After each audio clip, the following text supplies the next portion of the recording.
Library and also to the Maine Humanities Council for these kinds of programs that bring the humanities into libraries and communities across the state. This is, to me, a really important venue to talk about the American Revolution and the Declaration of Independence in particular. Libraries are community gathering places where people from across the town come together and have a chance to share in collective communal life, and that is something that we are increasingly challenged to find the spaces to do these days. So it's really a pleasure to be here talking about the Declaration of Independence in a local library and with the help of the Maine Humanities Council as well. So let's start with just some basics about the Declaration of Independence, right? July 4th has passed us by, but we're still close enough that we can remember the hubbub that really happens every year, but the 250th brought some special attention to that. So the Declaration of Independence is usually understood as the start of the American Revolution. It has a strong association with the date, July 4th, 1776. And it clearly has an ongoing legacy that we feel in our present day lives. Most Americans try to celebrate it with family gatherings, fireworks, barbecues, and picnics. This is something that we share in the United States. And as I mentioned before, in our polarized time, things that we share are increasingly important to treasure and reflect on and think about, why is it that July 4th has this sort of traditional association in our ritual calendar. In addition to being a day of community connection and national identity, July 4th and the Declaration of Independence is one of the most famous documents in US history, and it is even one of the most influential political statements in world history. Yet notwithstanding the fame, the meaning of the document can be elusive, and even some basic facts about the Declaration of Independence are confusing. So I want to discuss both the events of July 1776 and how the Declaration was understood at the time of its creation, and also ways in which US society has remembered the Declaration up to the present. So this is how I try to answer the question posed in today's title: what should we remember about the Declaration of Independence in 2026? Now, before I plunge into any further into my lecture, I want to kind of poll the audience and see if I can get you talking a little bit before I start. I've learned that if I save Q&A till the end of a lecture, people are so exhausted, they just leave and aren't willing to open their mouths. So I'm going to try to get you talking early. And the first question I want to ask is, how would you describe the public memory of the Founding Fathers today? And so I put public memory in italics because I'm not asking how you feel. I'm asking about what's your perception of American society more generally. What does American society think of the Founding Fathers today? Is it more on the veneration side, praising, more on the vilification side, condemning, somewhere in between? And so I'm going to take away number 3.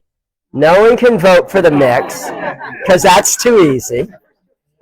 And so I'll just ask for a show of hands. Either which side are you going to land on? In your sense of the public memory of the Founding Fathers, is it mostly critical or mostly positive? So how many of you think imbalance, mostly positive? And how many of you think mostly negative? So just one. And we're going to ask the same question about your own feeling about the Founding Fathers.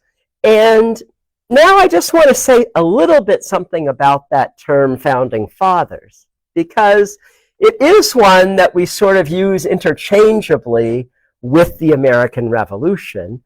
But founding fathers is not a term that was known in the late 18th century. And in fact, it was coined in 1921 at Warren Harding's presidential inauguration. He had used it occasionally before, but when he became president, he referred to it in his inauguration. And think about how that has changed. Complete novelty in 1921, but now we've sort of internalized it in a way that we think of it as interchangeable with the American Revolution. So the same question for yourself. Do you mostly have praise? Show of hands. And how many people for themselves have some criticisms, some concern? So that's it. I appreciate that. I made you make the hard decision. So I think we have a small group here, and I've given a version of this talk about a half dozen times now. And I would say that this is the strongest percentage that have raised their hands for criticism. So that is kind of interesting. I would not assume that in the Dover Foxcroft Public Library, that would be a place where there is a sense both for the broad public memory, but also personally, that there is a bit more space for criticism. And so I would be really curious for anybody to elaborate on why they put their hand up the way they did, or why they regretted not being able to pick 3, or whatever it might be. Any brave soul want to comment on why they picked what they did? Yeah, how about right in the middle? Wonderful, very learned, really broad, broadly read most of them, the age of enlightenment, all of that. The deep history right from the Greeks, most of them had it. They were well read and well educated. And yet, they can say, all men are created equal, but not include women. Not include the slaves that many of them owned. So there was a disconnect between the reality.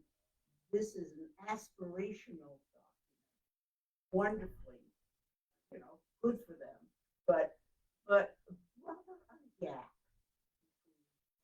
between the reality and what they purport to hope for. So the gap between idealism and reality is troubling to you. Yeah. And part of why you lean a bit more toward the critical side. Yes, but as I said, I really am in category 3. Yeah. Well, that's why I took it away. It'd be boring. Everybody picked 3. Did you have something similar or different to add? Or?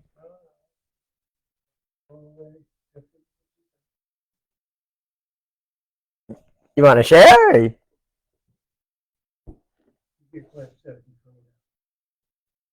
Okay, I can take it. All right. You also had your hand up a bit.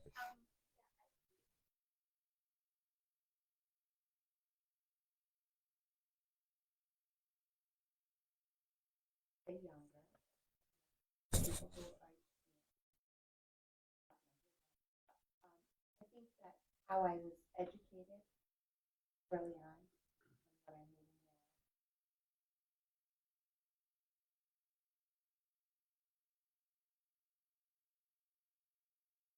So in that sense, you feel like where public memory has changed over the course of your lifetime. Yeah. Yeah. I taught elementary.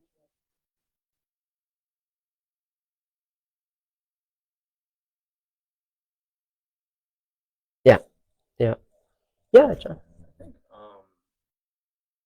Obviously, the way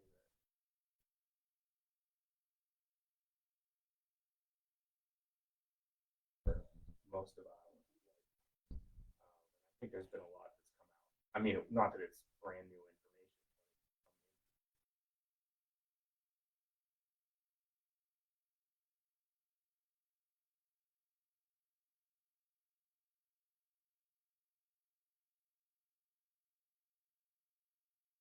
But I think like still lean towards a category 2, 3 whole thing.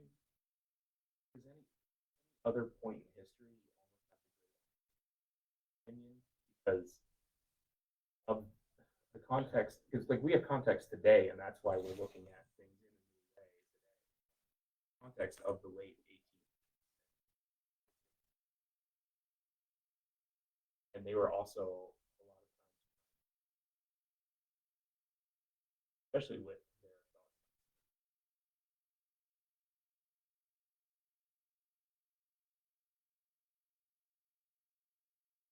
articles of confederation. You know, it's 13 people pulling in 13 different ways to try to get that.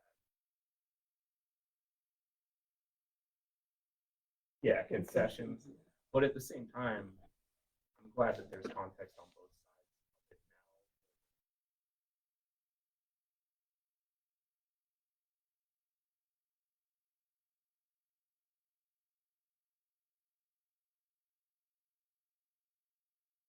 They would had acted like that in our current society, but we're not in. Yeah. I mean, I think that this does pose a real challenge to the United States right now because we so associate the revolution as the birthplace and origin of our democracy. Yet we can see some big contradictions, a big distance between the aspirational language of a document like the Declaration and the reality of inequality.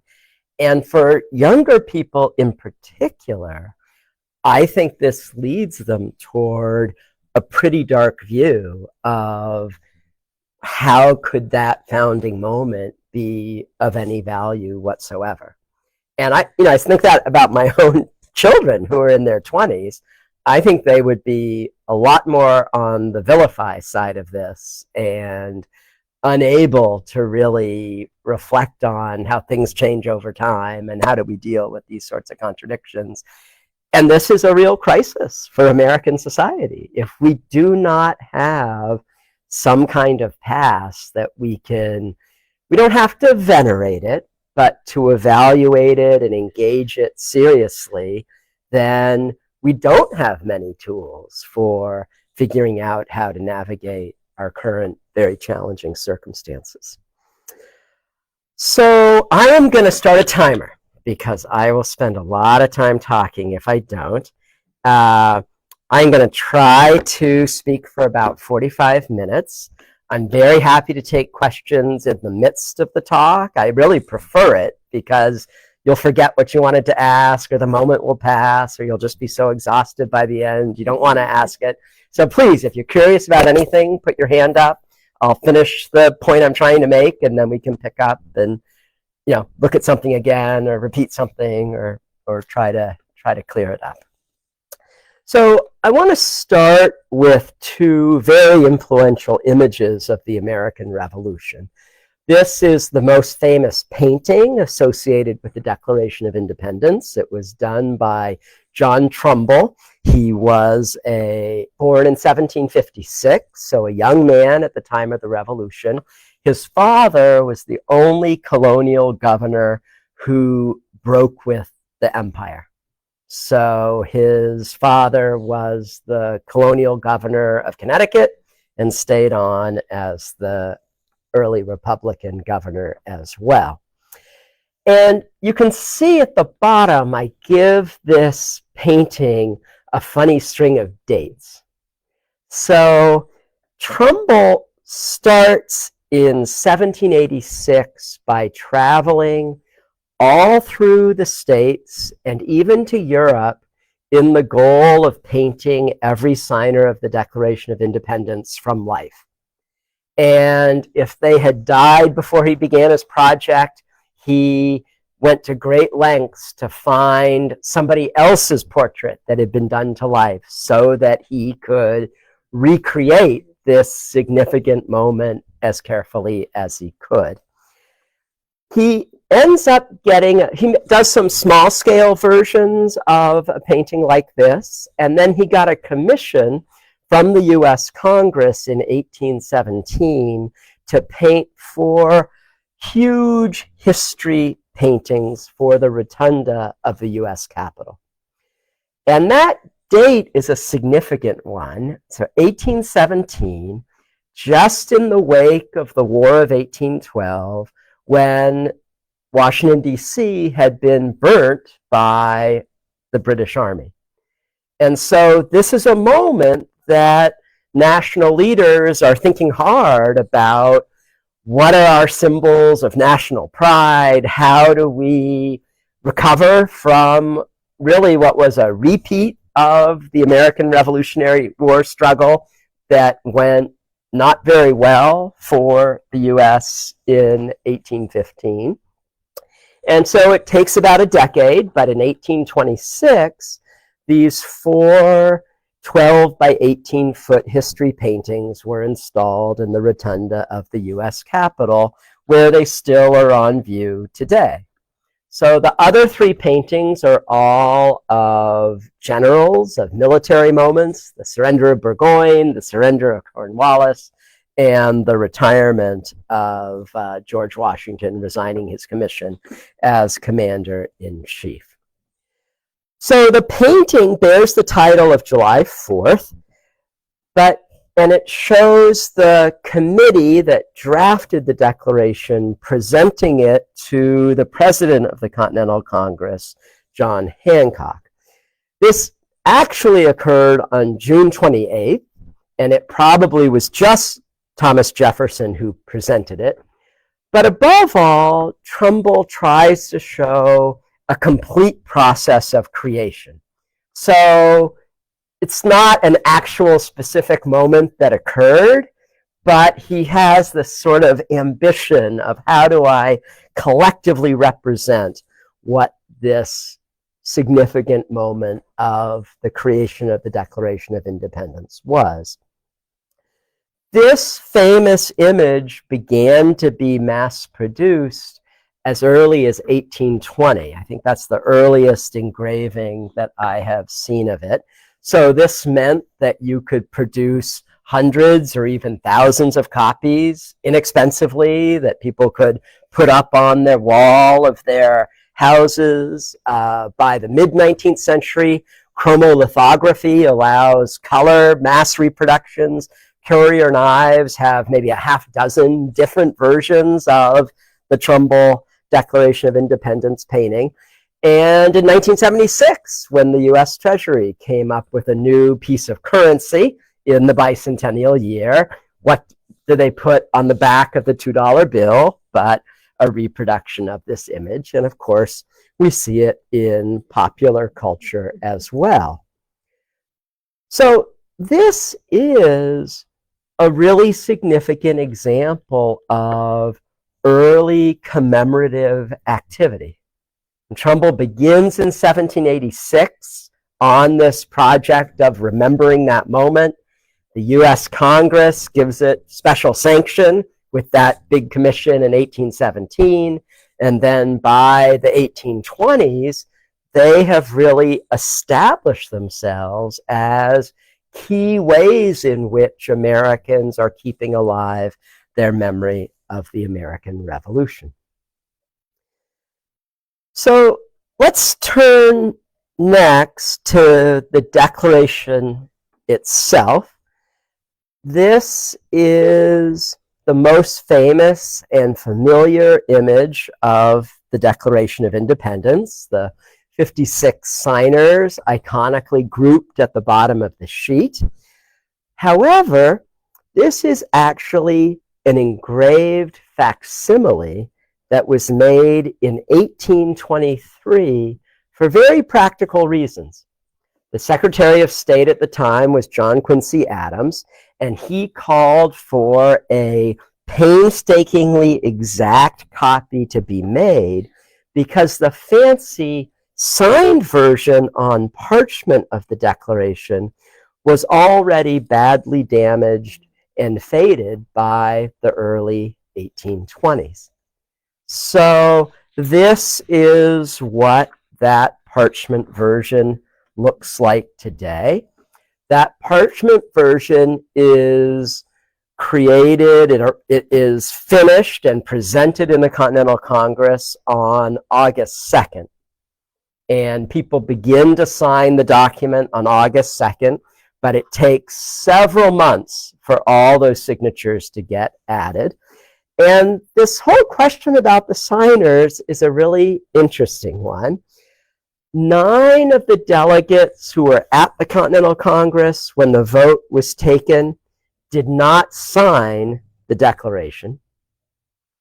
8 people who did sign were not present at the Continental Congress on the day of the vote. They get there later and decide they're going to put their name on it. And then there are 2 delegates to the Continental Congress who didn't vote in favor of independence, but later signed the document anyway. So there's kind of an interesting range of things going on there when we really try to scratch the surface a bit more about who are the signers and what was their significance, even what is their relationship to the document itself. So this fancy parchment version of the Declaration was originally the property of the State Department. That's when John Quincy Adams realized it was falling apart and decided a copy should be made in 1823. It remains the property of the State Department until the 1920s, when it gets transferred to the Library of Congress. But it's only in the Library of Congress for about 3 decades. And in 1952, the National Archives created a sort of special space for what they call the Charters of Freedom to be put on public display. So the Declaration of Independence, the Constitution, the Bill of Rights are all in this space to the present day that was first designed in 1952 as a way of showcasing this particular version of the Declaration. Now, again, I want to stress that were it not for the William Stone engraving that was made in 1823, we would not know the Declaration of Independence the way that we do. And I really wonder, if we didn't have this version, would we have such a powerful association of the signers as a critical element of how the document got put together? So again, this process of preservation and commemoration, it's something we are participating in the 250th year of 2026 with programs like this, but it's something that John Trumbull initiated just years after the war was over, and that continues in this particular copy from the 1820s. So I want to look more closely at the text of the Declaration, but before we do, I think we need to consider a bit more about the process through which the Declaration of Independence was created. And so let's talk a bit about the Second Continental Congress, which met in this building, the Pennsylvania State House, and issued the famous Declaration in July of 1776. And I think this starts us with a bit of a puzzle, because if the Declaration is the start of the Revolution, why was it the Second Continental Congress that created it? So the First Continental Congress had also met in Philadelphia in the fall of 1774. Only 12 colonies sent delegates to that particular meeting, and they brought their business to a close and decided they would meet again in May of 1775. So the Second Continental Congress met in this building, reassembled in this building in the summer of 1775, and a huge change had occurred in the time since the First Continental Congress. The war had begun in New England in April, and we now know it would be a sustained war through 1783. So in spite of that, the Second Continental Congress will be assembled and meeting continuously for an entire year before the most direct events leading to the Declaration of Independence begin. So I want to zoom in a bit on this immediate timeline. I think the first moment to really make it clear that dismemberment of the empire was a possibility comes in May of 1776. In that month, the Congress called for colonies to make state constitutions. So this is maybe a little surprising to us. We kind of think, oh, you'd have the declaration that the nation is independent, and then the states would follow and figure out how are they going to change from being colonies to states. But that was not the process that the Continental Congress pursued. So they issued this recommendation in May of 76, and 5 states would issue their own constitutions before the Declaration of Independence. And interestingly, of these 5, 2 of them are explicitly only temporary. So the New Hampshire State Constitution and the South Carolina State Constitution say, the initial ones of early 76 say, this is only while the present conflict is going on. They anticipate that the problems will be resolved, there'll be some kind of reconciliation, and then they will go back to being colonies within the British Empire.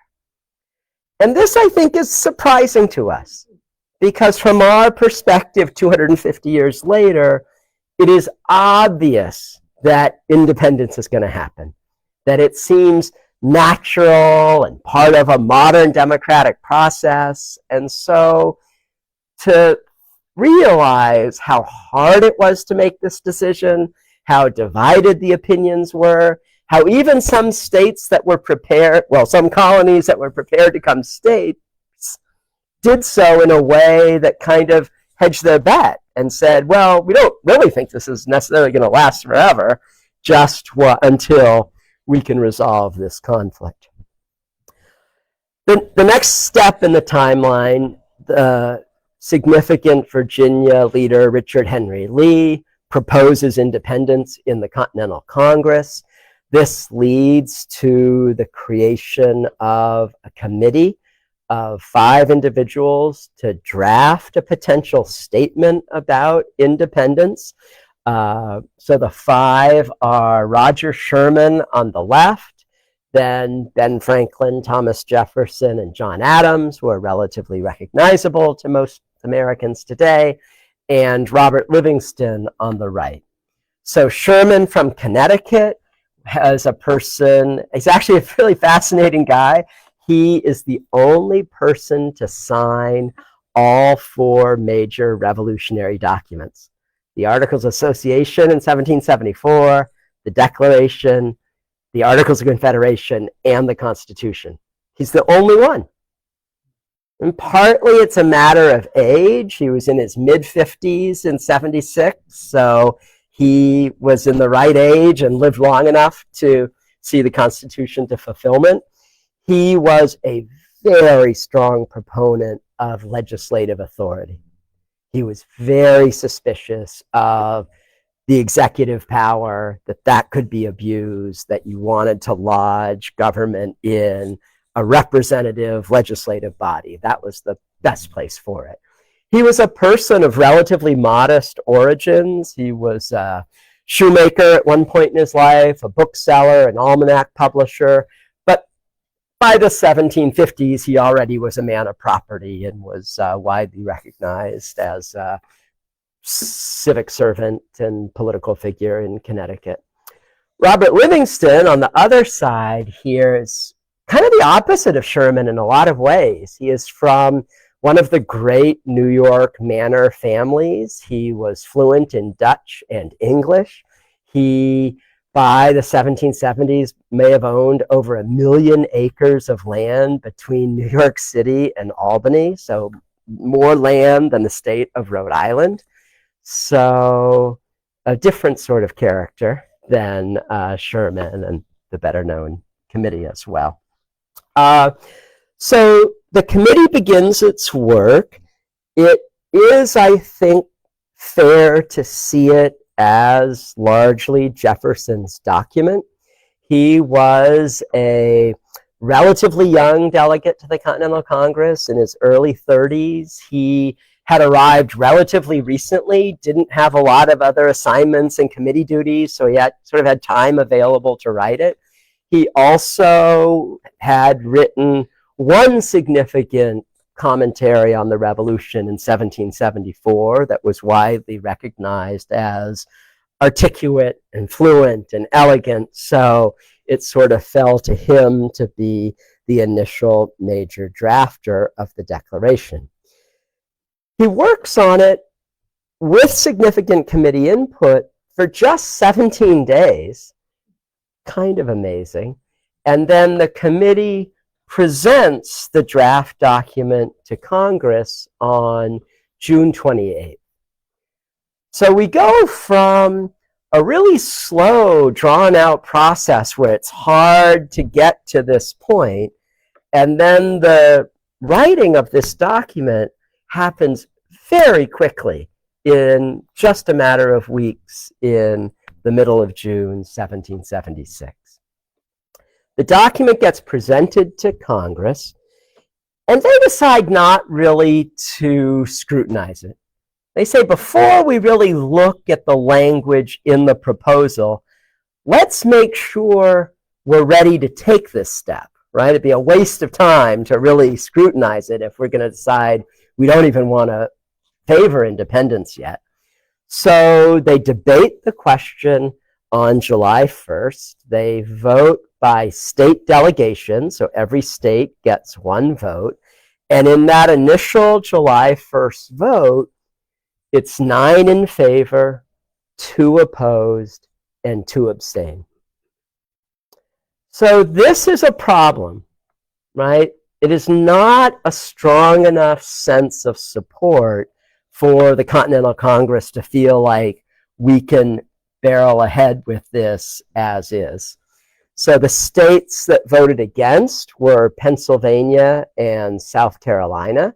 They're meeting in Pennsylvania. This is kind of problematic if Pennsylvania is not going to support this call for independence. New York abstained. They had not been authorized by the Provincial Congress of New York to vote in favor of independence, so its delegates did not vote. So even though Livingston is from New York and on the committee, they were not authorized yet to take this stand. And then Delaware famously had 3 delegates to the Continental Congress. 1 was absent, so 1 voted in favor of independence, 1 voted against, so that turns out as an abstention. They go back to the debates on July 2nd. They revote by states. Now it's 12 of 13 in favor. New York is still not prepared to favor independence, but the Continental Congress decides that is sufficient. We have got enough. It's not unanimous, but we have got a clear, solid majority. It makes sense to go forward. Now, I want to linger a moment on the significance of July 2nd and share with you John Adams's assessment of it.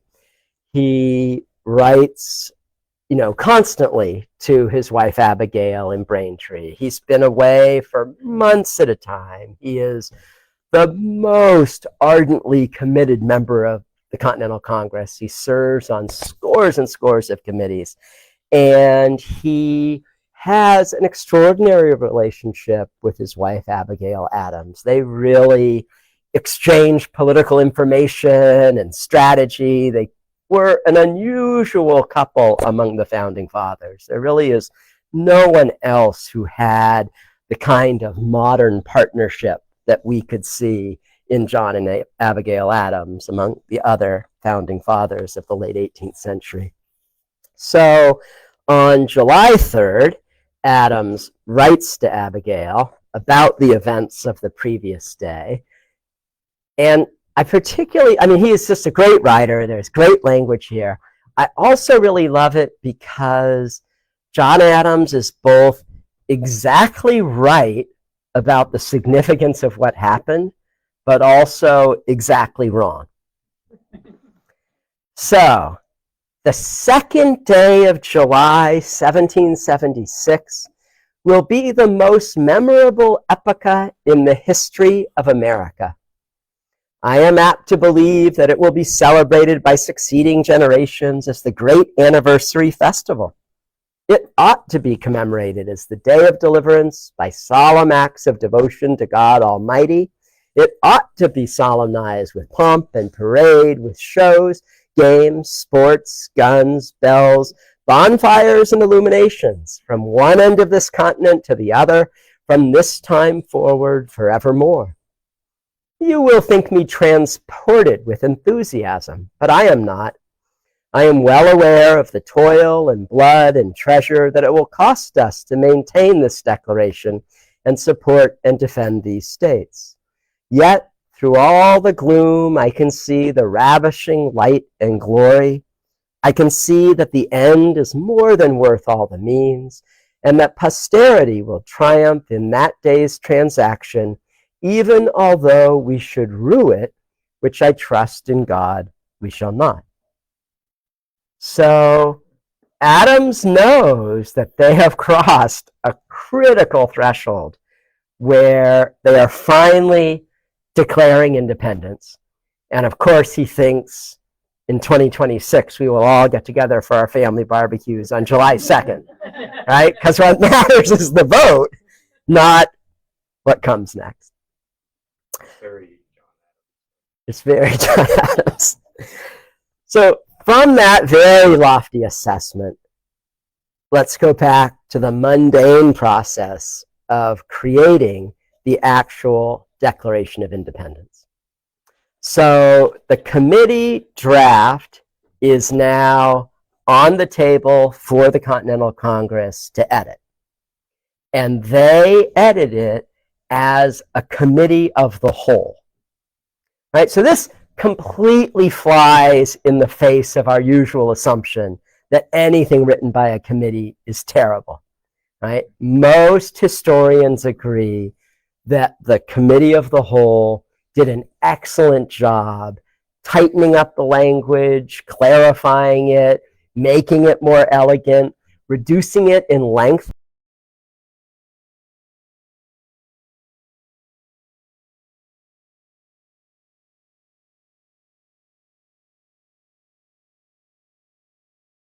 Enormous, and it was meant, well, it did get mailed to every governor, every legislature, every general. It was to get the word out about this momentous moment. And so I think it's interesting to take the Dunlap broadside and put it side by side with that other version of the Declaration of Independence that's so famous. And it can be, I think, a little hard to see from your distance and the small size on the screen, but I think we can see there are a couple of significant and obvious differences between these two versions.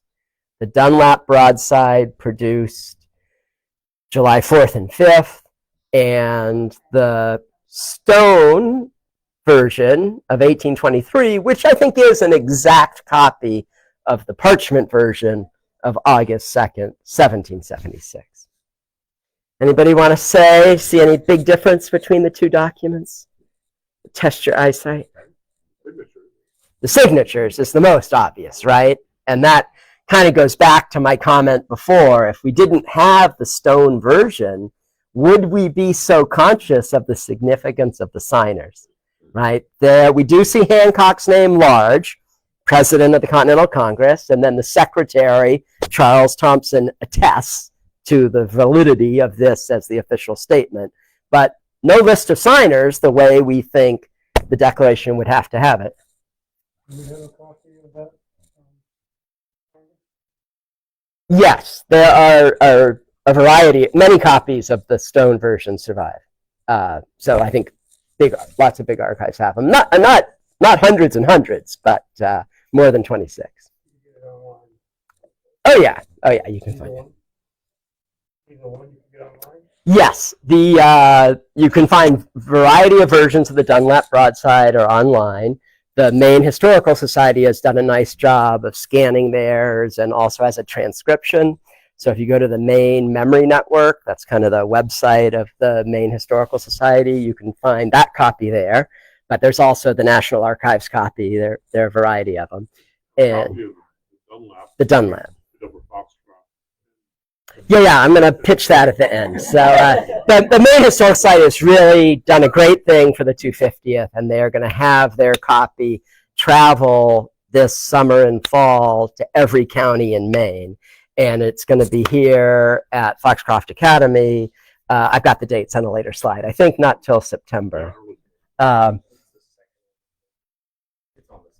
Yeah. So the signatures.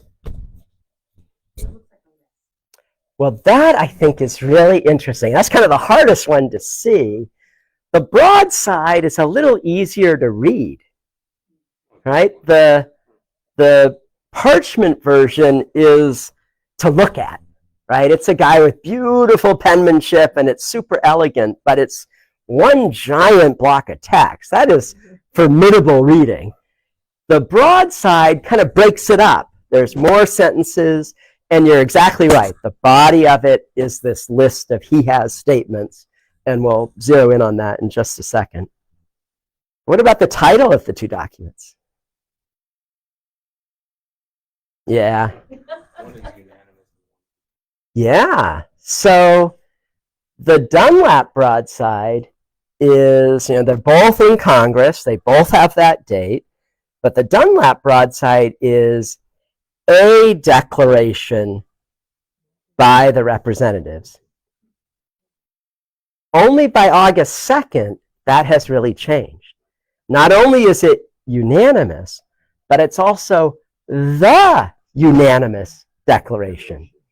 That is a big difference in a month's time from a declaration, it could be one of many, versus the unanimous declaration. So the significance of this, I think, has really sharpened in just a month's time. So I appreciate your being able to see that list of he has statements. This is really the body of the document. The opening paragraphs end that in order to do something as dramatic as to break up the status quo of government, we need to submit facts to a candid world that provide the appropriate evidence for taking such a dramatic step. So 18 the king has statements. You can count them a little differently. I count 27 grievances among the 18 he has statements. This is the body of the document. About 60% of the Declaration of Independence is a list of increasingly angry accusations of the tyrannical acts of the king that have justified independence. Now, I want to start our closer look at the text of the Declaration by taking some time with the famous second sentence of the Declaration. It actually appears as the second sentence and second paragraph in the Dunlap version. In the parchment version, it kind of all runs together. And the first and second sentences are both really, really long. So it's both incredibly elegant, but also says something about the writing style and reading style of the late 18th century. I forgot, somebody told me they did a analysis of the Declaration and what sort of grade level is the right reading level. And it was like beyond a doctorate, right? It's so complicated, these long sentences and challenging words. But that notwithstanding, this idealistic second sentence is an extraordinarily important and potent statement of the goals of American political independence, and so worth quoting at some length. We hold these truths to be self-evident, that all men are created equal, that they are endowed by their Creator with certain inalienable rights, that among these are life, liberty, and the pursuit of happiness, that to secure these rights, governments are instituted among men, deriving their just powers from the consent of the governed.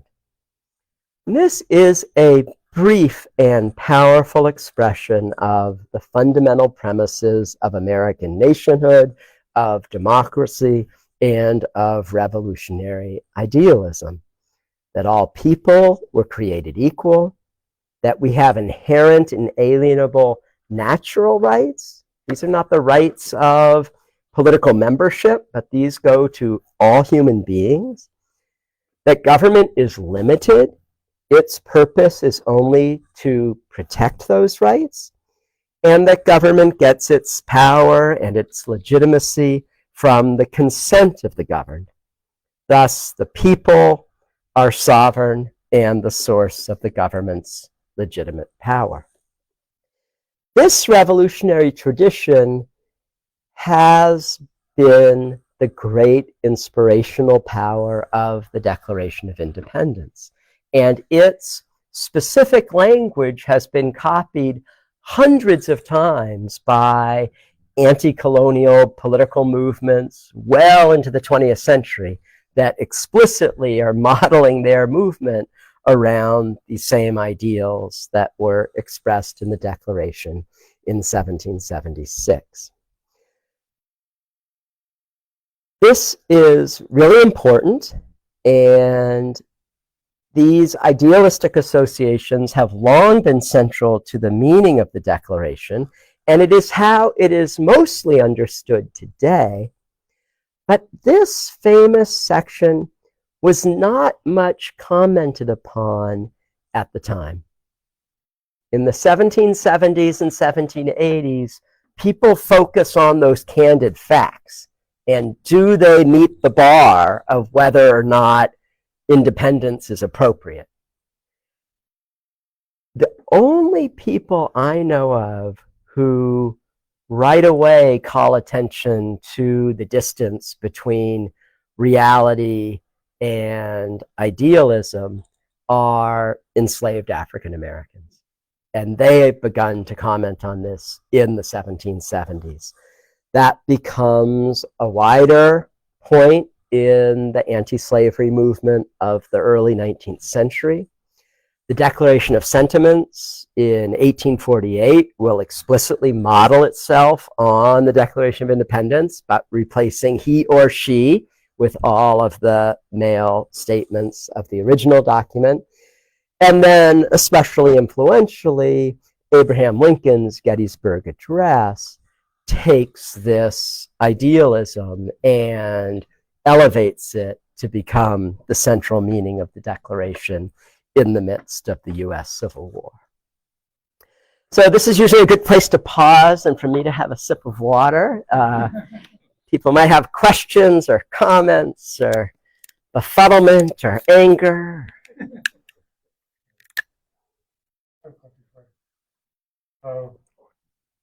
I'm telling on TV, different places, that the Constitution is fading. The ink is fading on the Constitution. And that once the ink is gone, the Constitution is gone. I think that, I mean, there's no question that it has faded from the 1780s, but I think the National Archives is taking, painstaking care to make sure the ink is preserved and doesn't disintegrate. So I think as a matter of fact, I'm not worried that the ink is literally going to disappear. I think in terms of its political legitimacy and significance is not tied to the ink on the paper itself. That the power and force of that document is in the way it was drafted, the way it was ratified, the way it's been interpreted by the Supreme Court up to the present.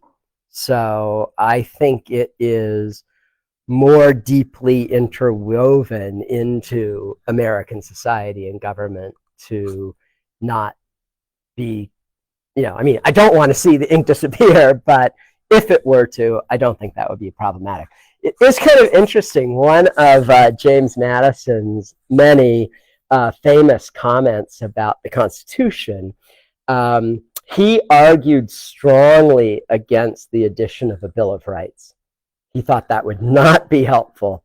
And his point in those debates was he said, this is a mere parchment barrier, right? The paper itself, the ink itself is not significant. So it doesn't matter if we add the Bill of Rights and certain protections. It's going to be how this gets implemented and enacted. So maybe that would be a Madisonian take on that question. Yes, now that you say this about the idealism, it wasn't as commented on the notice much of the time.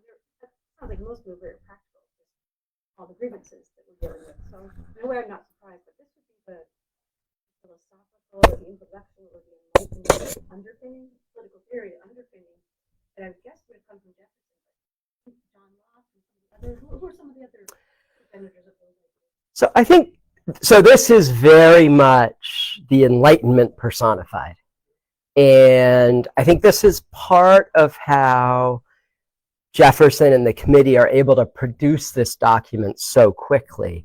They are really expressing here some boilerplate idealism of the Enlightenment. The most direct line taken from Locke is life, liberty, and the pursuit of happiness. But that is the difference. Locke says life, liberty, and the pursuit of property. So that's a significant edit, right? What is that? Happiness, I think, is broader and more inclusive of the goals of government and what are inalienable rights than to more narrowly say property. This also follows, so George Mason, a Virginia politician who Jefferson studied law with and admired a great deal, penned the Virginia Declaration of Rights about a month before. And it has a very similar line, but also has a clause that makes a little bit clearer that slavery might not be a violation of this. That's something that gets taken out in the Jeffersonian version. Again, takes us back again to this, is this, a radical trying to go for it all, or is this just a guy who's so craven that he's willing to say things that he completely doesn't mean? Jefferson himself said that nothing in the Declaration was an original idea on his part, that he was copying, revising, synthesizing language that was commonly shared. And there are all sorts of local and state or colonial declaration statements in this era. We just elevate one in particular, but there was many models for him to choose from and to think about what was effective and what made sense to emphasize here. So my 45 minutes is up, so I'm going to quickly go through a couple more slides and then I'll take some more questions. So I do think this is really important, but immediately on the heels of this long sentence that we don't quite have the whole thing of, the tone of the Declaration changes. And it becomes quite a bit darker and angry and is not at all filled with the aspirational idealism of this famous sentence. So we, of course, can't look at 18 he has statements and 28 grievances, but the rhetorical theory of the late 18th century is that you save your best argument for last. It's kind of the opposite of what we think today, right? You want to lead with your best. In this case, you like start small and build steam, and then when you get to your final one, have it be the one that your audience is going to say, yeah, that's right. That's why declaring independence is appropriate. And so when we get to the final of the he has list of the king's abuses, we confront language that is violent and angry and cruel in ways that we don't really want to associate with the origins of democracy in the United States. So the final accusation against the king: he has excited domestic insurrections amongst us and has endeavored to bring on the inhabitants of our frontiers, the merciless Indian savages, whose known rule of warfare is an undistinguished destruction of all ages, sexes, and conditions. So, this leaves nothing to the imagination. It is bald in its anger and violence and projection of hostility toward indigenous people. The first clause is a little opaque to us, but at the time was very clear to its audience. Domestic insurrections refers to slave rebellions, and in particular, the last royal governor of Virginia's proclamation freeing all enslaved people and indentured servants who were owned by a rebel. And if those people would rally to the royal governor and fight on the king's behalf, they would gain their freedom. So, what I want to point out is that the Declaration of Independence is an act of political propaganda. Right? It has a very specific goal. It is trying to persuade its audience to take action.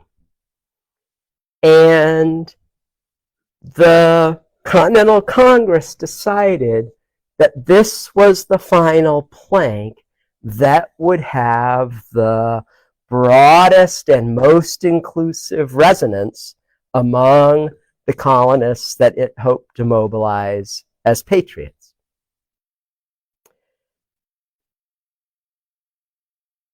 It is also misleading to accept a piece of political propaganda as a totally accurate view of the late 18th century American world. And so I want to provide one more document from July of 1776 that brings a Wabanaki and Maine element to bear on how we think about this final accusation in the Declaration of Independence. So Wabanaki diplomats had traveled to the seat of Massachusetts government in June and July of 76 to negotiate about the Civil War that had been raging in New England for over a year, to figure out who were allies and who was not. And this leads to a treaty signed in Watertown, Massachusetts, a treaty of alliance and friendship dated July 19th, 1776, and is the first state-to-state recognition of U.S. independence. So this document shows us that demonization of Indians that we saw in the Declaration was not necessarily fully representative of what society, diplomacy, the world of the late 18th century was like. So the Watertown Treaty recognized the signers as representing, quote, free and independent states with full power to levy war, conclude peace, contract alliances, and establish commerce, as well as the other things that independent states may do. In particular, the Massachusetts representatives were hoping to get Wabanaki warriors to commit to join General Washington in New York City.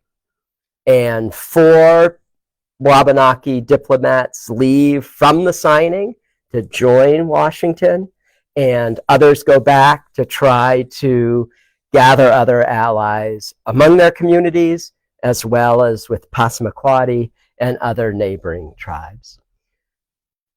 Now, this raises a complicated issue of sovereignty.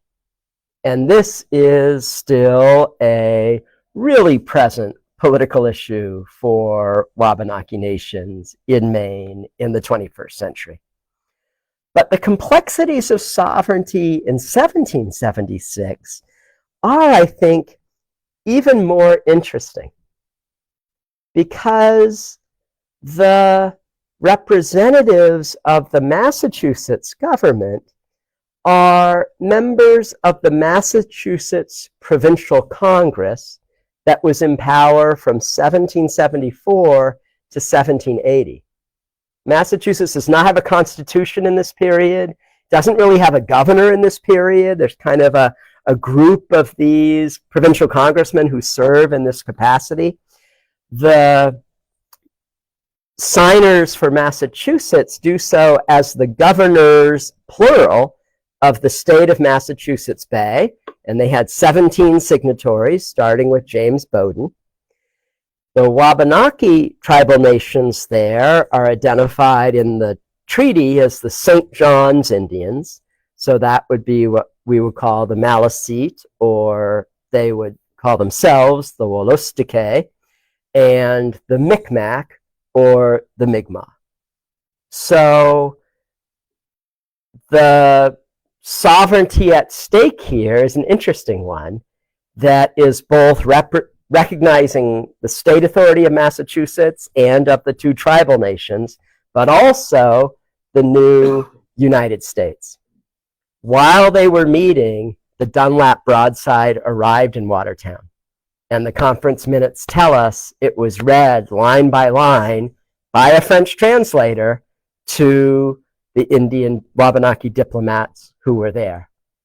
And so I think we really have to wonder, how did they translate that final "he has" statement that we read a second ago? You know, was there a way to finesse it, to delete it? Was it just something that you could say in these circumstances and not have it derail a successful diplomatic agreement that ends up being the Treaty of Alliance and Friendship that is still with us today? So my closing point is to ask if we can make space in our shared public memory today for both the idealism and the violence of the Declaration of Independence. The Declaration and the broader revolution that it symbolizes was a convoluted social movement that penetrated every facet of late colonial society. It was not made by Jefferson alone or even by the sole actions of the founding fathers. The revolution took shape around lofty principles as well as a frightening exclusion of people of African descent and of indigenous people. A commitment to exclusion was an important part of the broad mobilization that bound the Patriot movement together. Idealism and violence were central to the Declaration, to the Revolution, and to the ongoing political culture of the US that persists into the present day. These contrasting elements are both part of the American political tradition, and both have clear roots in the Declaration of Independence, and both poles should be remembered as we commemorate the 250th anniversary of the Declaration in 2026. Thanks.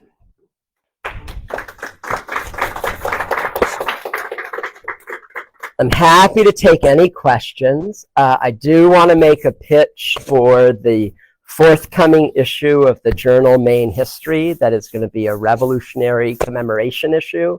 There's an article in it on the Watertown Treaty, on Martha Ballard, who's going to be the subject of Thursday's talk here at the library, about recent historic archaeology discovery of the timbers of the ship Margaretta that we think we found submerged in the mud. So if you go to the website of the Maine Historical Society, you can get more information about how to get their journal. And then their copy of the Dunlap broadside will be traveling to every Maine county. So here, these are the closest locations to Dover Foxcroft. So if you can't get into Foxcroft Academy, love to see you at the Bangor Public Library 2 weeks later, or the Margaret Chase Smith Library in Skowhegan the week after that.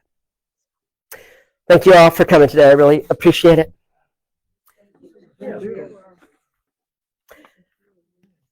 Still getting at the point of the indigenous participation in the revolution. Quite a few did help out the American cause, but probably more sided with the British. So I think the overwhelming goal of most indigenous nations and individuals was to not get involved, to try to be neutral. And you know, this was really the searing lesson of the 7 Years' War in the 1750s, that the defeat of France brought real catastrophe to indigenous nations. The reality of the situation is that they were not allowed to be neutral.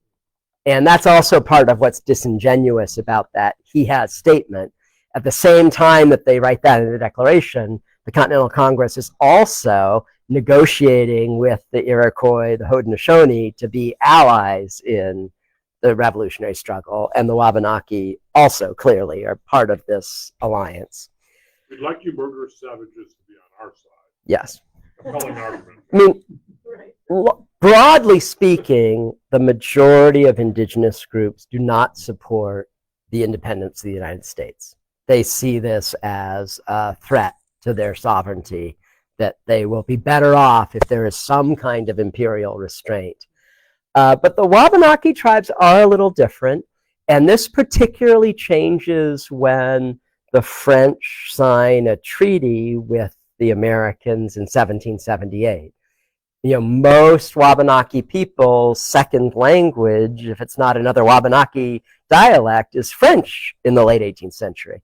So this represents the return of a different European regime. So that's part of what's complicated about the landscape for the Wabanaki. I would say the Penobscot are a little bit more clearly pro-patriot. Maliseet, Penobscot, Micmac, a little more divided, and situation varies over time. Yeah. I think on that there were a few, like you said, the Wabanaki who were pretty pro-patriot, but even if they didn't want to get involved, most Native Americans had supported France in the 7 Years' War because they had much lower population density, and France had tried to set clear boundaries between settlers in indigenous lands, as opposed to what the British did. And then the British kind of took that French role in the American Revolution, where they were trying to set boundaries, like at the Susquehanna or certain parts of New York, that they said you cannot settle here. But we didn't listen, and we moved into those areas anyways, created conflict with the Native Americans, and then blamed it on the British. So I think like you were talking about the Watertown Treaty. I don't think that the Wabanaki might have seen that as referring to them, because they thought of themselves as different than some of the other tribes that were more involved in those conflicts. That might be a way that they interpreted it, possibly. I mean, I think that there was a strong sense of autonomous sovereignty, and that you entered into these kinds of negotiations doing the best that you could for your group. And, I think it is such a complicated situation. I think for many Wabanaki people in the late 18th century, they're fifth and sixth generation Catholics. I mean, they are often in their negotiations with the Patriots say, can you get us a Catholic priest? Right? So it's a complicated situation. I mean, I said before, the Penobscot are often characterized as the most pro-patriot of the Wabanaki groups, but one of the clearest things they do to support the Patriots is after the disaster of the Penobscot expedition, when they try to liberate Castine from the control of the British, and the fleet sails up the Penobscot and scuttles their ships. And so the alliance that the Penobscot provide is to escort the Continental troops out of the Wabanaki homeland. They were very grateful, and the general in charge of it implores the Massachusetts government to supply the Penobscot and reward them for this. But it also served to try to get these people out of your space. So it's more than a black and white situation.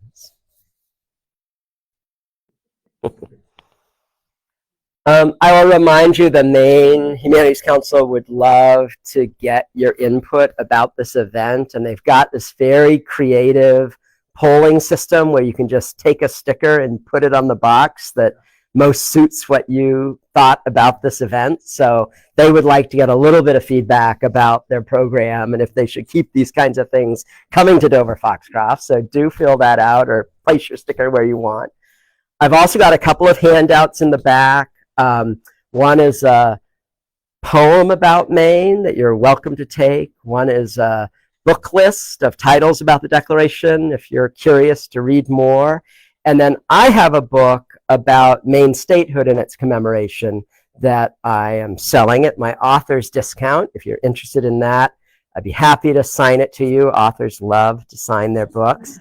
And if you don't have cash, you could take it and just mail me a check later. So take a look at the table on your way out, and thank you all for coming tonight. I appreciate it.